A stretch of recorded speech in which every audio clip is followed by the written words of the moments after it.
So if you didn't negotiate for your current salary for the job that you have now, or you've never negotiated for a salary period, this video is for you because I'm willing to bet that you could be doing the exact same job right now, but making more money. I think there are two overarching principles when it comes to salary negotiation. First is never give out the first number, and second, never reveal your previous salary. Hey, what's up? I'm Will from DevOps for Developers, and in this video, I'm going to go through some different tips and techniques that I've used for salary negotiation in the past, because I think it's like a lost skill. It's something that nobody really gets taught anymore, yet it's required if you want to make the most money that you can at your job. All right, so we're going to break this down to three sections.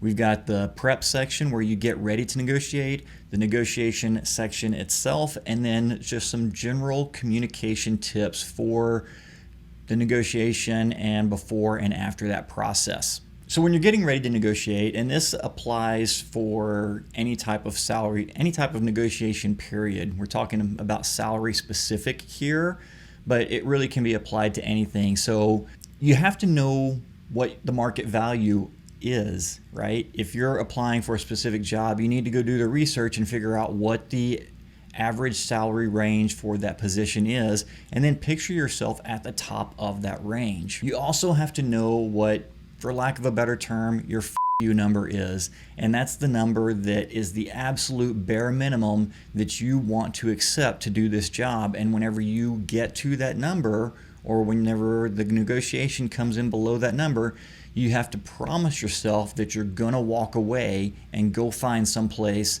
that meets your criteria. I also want you to have a list of non-monetary concessions ready.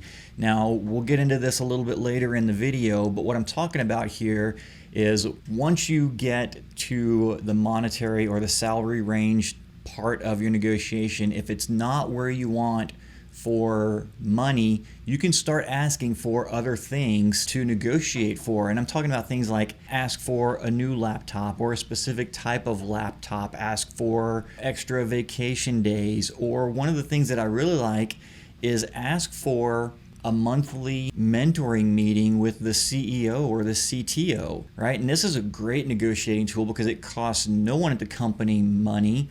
But if everything else about the job fits, you just want a little something extra, this is a great way to build a relationship with the C-level executives and find out what the business is like from their perspective and the things that you can do to grow your career in that direction. The last thing you need to do to get ready for this is actually practice the negotiation process, because it's an awkward skill. You know, there's a lot of pressure in asking for certain things during negotiation. There can be awkward silence. There will actually be a lot of awkward silence if you're really riding this thing hard. And all of those things make you uncomfortable. So I want you to practice those sections before you go in for your interview or for your negotiation process. And when you practice it, you can do it in front of a mirror, or you can put your phone or a camera in front of you and negotiate with the camera. Or if you have a close, trusted friend, you can negotiate with them. Although I haven't really seen that work out very well, because a lot of times you have a more comfortable relationship with that person, and so it's not really accurate or indicative of what the negotiation experience is going to be like. The last thing I want to bring up on prepping for negotiation is if you are trying to negotiate for a salary raise at an existing job, be prepared for it to fail in certain circumstances. And what I'm talking about there really is you can negotiate for cost of living style salary increases, or negotiate for salary if you're taking on a new role. But in general, if you are asking for or negotiating for a salary increase without specific circumstances driving that negotiation process, it's unlikely to succeed. A specific example of this is if your company, let's say you're a sysadmin at your company and they move everything from, a rack of servers in the closet in your office to Microsoft Azure, and you've got everything orchestrated and automated in Azure now. So you've really done this huge migration and really leveled up your skills. and the salary that you were making before is not representative of the work that you're doing now, and you want to renegotiate for that, that's just, to be perfectly honest with you, that's unlikely to succeed. Go ahead and try it, but be prepared to start looking for a new job if you want your salary to match the new skills that you have. And that's just the way it is. It's not anything bad. It's not something bad on your employer. I don't want to paint this picture that that something's unfair. It's just the way it is. So when it comes to the negotiation process itself, the first thing you got to do, and this is going to sound really, really stupid, but it really, really works, is practice your power pose right before you go into the meeting. And the power pose is like the whole Superman thing, your chin up, chest out, hands on your hips. Go into the bathroom or go out into the parking lot or wherever and do this. And this has actually been proven to lower the cortisol in your system, which takes you out of stress, fight or flight mode, calms your brain down, and gets you in a position to where you can mentally think through this negotiation process. All right? So be sure and do that. The next thing, this one is huge, huge, huge, huge. Never give out the first number, with one exception. Okay, I'll throw out the one exception to this. If you're negotiating for your salary for a new job, never give out the first number. If you're asking your boss at your existing employment for a raise, you're going to have to give out the first number, right? You're going to have to say, hey, been working here a while, been doing this kind of stuff, thinking you owe me some more money. Here's what I'd like to see. So that's the one exception to it. But primarily what I'm talking about here is whenever you're applying for a new job, you've been through the interview process, they're like, yeah, this is our person, make them an offer, and you're going to be sitting down with the person who's responsible for negotiating the salary, and they're going to say, well, what were you expecting in terms of salary? And they're going to rely on you to drop that first number out, all right? But you're not going to do it. Because here's the thing, you don't know what their budget is. The person you're negotiating with knows what their budget is, but you don't, and you want as much of that budget as you can get. Now let's say their budget is $100,000, and I'm just making up numbers here, right? So let's say their budget is $100,000, and you say, well, I was thinking a salary of something between like $70,000 and $90,000. Right, so instantly you've taken them out of their max budget range. If you said $70,000, you gave them a range. You said $70,000 to $90,000. They never even heard $90,000. They completely ditched that. They tied in on the lowest number that you gave them, because by giving a range, you said, here's the bare minimum I will accept, and that's where they're going to key in on. So now you told them you would work for $70,000. They had $100,000 set aside for this. You left $30,000 a year sitting on the table. So that's why you don't give out the first number. Instead, whenever the negotiator says, well, what were you thinking in terms of salary for this position? You're going to say, well, based on the conversations that we've had, I've really enjoyed talking with y'all. You seem like a straight up reputable company. You've hired really quality staff. So I'm going to assume that your salary range is somewhere within the market average for this type of position. All right, and then we've done a couple things there. We've tied the conversation back to previous conversations we've had in the interview process. We've expressed that we feel like those have gone well, and that they've done a good job of hiring and retaining employees that you've met with to this point. And then you've like set this bar for them by saying, oh, because you've done all these other things, I can only assume that you're top-notch quality here too. And the top-notch quality you're referring to there is the salary that they're going to offer you. Now, the common thing that happens here is you get into these points of awkward silence, right? So you're going to say that statement, say, hey, it's been really great so far. I really enjoyed meeting with everyone. I'm expecting you to make an offer that's within the market range for this position. And then you're going to stop talking, right? Now, if you're dealing with someone who's a really good negotiator, they're not going to reply right away. They're going to leave that open silence there. And you're going to be really, really tempted to say something because it's awkward, right? You said something, they didn't respond, You're just kind of sitting there. Nobody's saying anything. But you got to be comfortable with that. This is one of the things I want you to practice whenever you're getting ready to negotiate. Sitting down in that awkward silence. And I want you to think this when that happens. Every single second that goes by in silence means that you're closer and closer to winning. Because that awkward silence, the longer it goes, the more pressure that builds up. And granted, you're feeling that pressure, right? But so is the person you're negotiating with. And the longer that silence goes, in your head, I just want you to hear a cash register. Ka-ching, ka-ching, ka-ching. Because every second that goes by, they're on the other side of that table. They're caving. All right? You can do this. It's really awkward, but at the same time, once I learned how to do this, it was also really fun, right? Because you're sitting there in this awkward silence and just mentally thinking to yourself, that person's giving in. They feel the silence. They feel the pressure. And they also know that I'm not saying anything, which means they're going to have to say something. And in those awkward silent pauses, whoever speaks next loses. So don't be the person who speaks next. If they come back and say something like, they'll ask some kind of follow-up question to get you to throw out a number again. Stick with your answer. It's been a really great time. Enjoyed meeting with your people. They're top-notch quality people. I'm looking forward to working here. I can only assume that you're going to give me an offer that's in line with the market or industry averages for this position. So the next thing, never reveal your previous salary. There's a couple different scenarios that are going on here.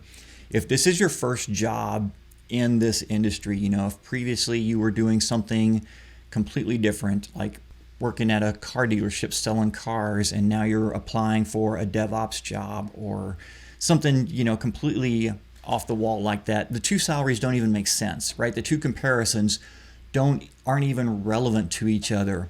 But if you give them that number, like let's say as a car salesman, you were making $30,000 a year and their DevOps budget is $100,000 a year, when they hear that $30,000, they're going to come in and say, well, hey, how about if we offer you $45,000 a year, which is a really, really big jump from what you were making before, but it also just left $55,000 a year on the table, right? That's money that could have been in your pocket that's now not in your pocket because you gave your previous salary.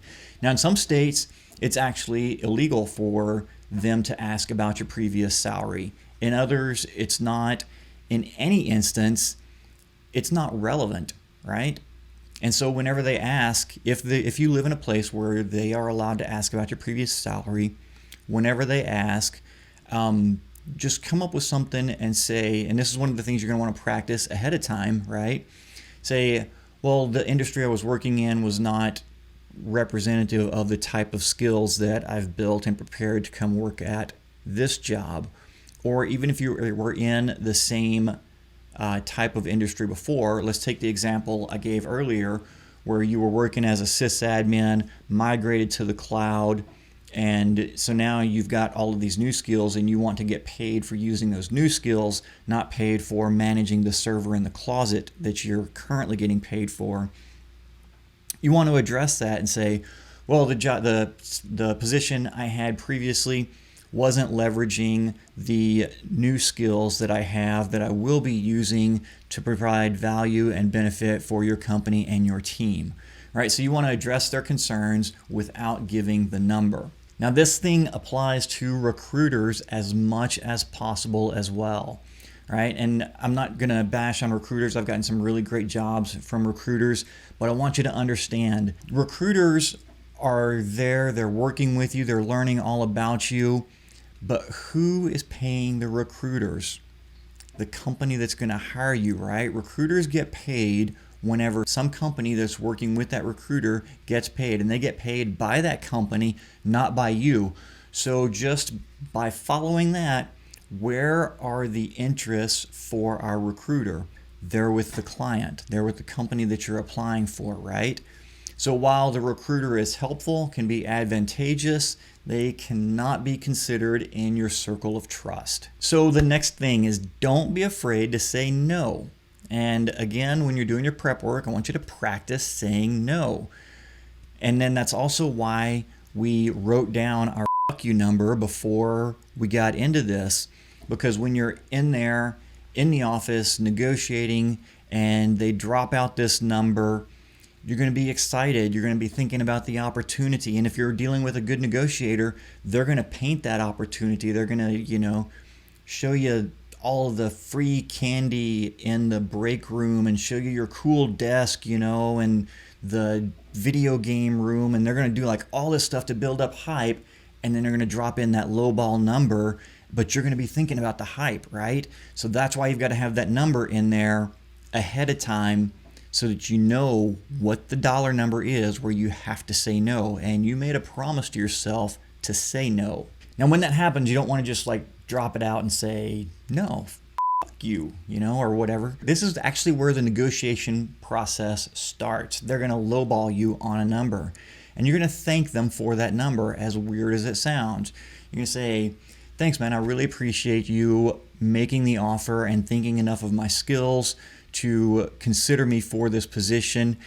I've had a great opportunity. I've had a great time meeting with your staff, and I'm really excited and looking forward to working with you. That's not really the number I was expecting, though. Is that the best that you're able to do for me? And so we've done a couple of things there. We've thanked them, for the opportunity, because even if it's a offer, it was still somebody offering to give you money, and so you want to be polite and respectful and thank them for that gesture. You want to tie the conversation back to the interview process getting up to this point, and then reference the things that you'll be doing if you go to work for them, the things that you'll be building, or reference some way that this is going to be positive moving forward in the future. So then you've told them, hey, I'm still thinking that we can pull this off, right? And then you've asked them an open-ended question. Is that the best that you can do? And, come up with the wording that makes sense to you, something that you're comfortable saying, but you want it to be an open-ended question that's letting them know that they're going to have to do better if this negotiation process is going to continue. So now that may go back and forth a couple of times. Eventually, you're going to reach the point where they either say, nope, we just can't do this, which is fine. That's totally fine. Not every deal is meant to happen, okay? So you got to be comfortable asking for what you want. If you're not able to get it, go someplace else where you can get it and walk away. If you reach a point, though, where they say, this is all we have budgeted for it, this is our max budget, I don't have anything else, any other money that I can come up with to give you for this. This is where your non-monetary concessions come in. And so you can say, oh, hey, well, how about you get me the new MacBook Pro or an iPad to go with my laptop, or, like I mentioned earlier, okay, that's fine, but I would like to have lunch with the CEO once a month to talk about the company and career growth and how I can work my way up to their level, or the CTO, or, whoever you want to target in that company. And now non-monetary concessions are actually a really cool way to just get extra stuff that you're not going to get otherwise, all right? So if everything else lines up with the job, but you just need something else to make it worthwhile, these are the things that you can focus in, target in. One thing though, like let's say they make an offer and it's just right where you wanted to be. The first number they threw out is everything that you wanted. Now, a lot of people will tell you to negotiate for more anyway, because the first number is never the best number. They always have something a little more. And at this point, I kind of leave it up to you. If you had everything written down going in ahead of time, these are the things that I want, and their first offer hits all those boxes, if you're happy, just say yes and move on. There's no sense in negotiating for more if you just got what you want. Granted, you probably left something on the table, but you're happy, and that's really what you were going for, right? I think. Okay, final thing, communication. First of all, listen. Like really, really listen. Be in the moment, be present with this person, pay attention to what they're saying so that this is a conversation. And because that's really what negotiation is, it's a conversation. You listen to what they're saying, and ideally they're listening to what you're saying. And in those awkward moments when you don't know what to say, the best thing to do is just repeat what they just said back to you in the form of a question. For example, they say, "What kind of salary range were you expecting?" You say, "What kind of salary range am I expecting?" And then you just reflected it back to them. So if you don't know what to say, reflect it back to them. It forces them to elaborate, which gives you extra information to process, but it also buys you time to think of an answer if your mind just happened to go completely blank at that point, which may happen, in a negotiation. If it's like a negotiation where you feel like a lot is at stake, if it's like a salary you never thought you would get before, it's entirely possible your mind can go blank. So reflect what they said back as a question to buy yourself a couple of seconds to just gather your thoughts and be ready to move forward again. This one is a personal preference. So let me just tell you what it is.